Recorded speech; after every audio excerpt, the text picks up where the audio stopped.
या तो बोलो जे कबाटा अनुचित हे मत मैंने एक्चुअली बहुत अनइजी फिल करुँ मुझे एक तो जॉइंट पेन तार हार्निया आउ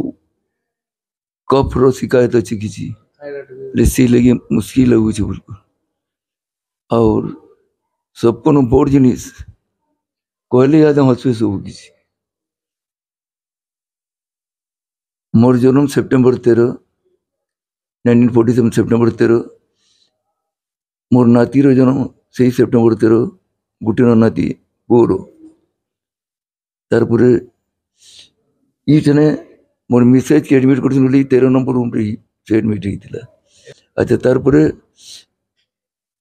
मुई भी आसली 13 तारीख ही आसली नहीं यार 13 नंबर रूम भी मिलला मत मुश्किल है पूरा 13टा लगी से एंता तो किसी नहीं कही कहले कि ठीक अच्छे मुई कहली कि आपण आसले इलेक्शन पीरियड भी आसले समय बाहर करी से लिए धन्यवाद आपको कही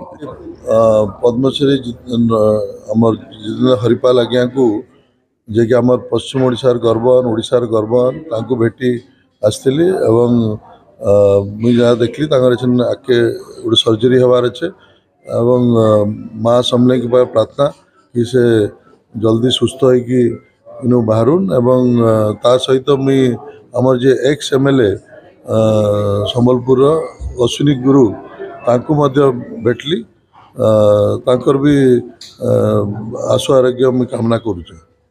ना कंडीशन तो ना आप मैंने भी देखले कंडीशन ठीक अच्छे और सर्जरी पर से पूरा सुस्थ होगी बाहर किसी असुविधा मुझे कहवाटा ठीक हम ना किंतु निश्चिंत आम आड़ जहाँ आम मु व्यक्तिगत भाव में सागे रही सब जहाँ साहय करवा था निश्चिंत साहय कर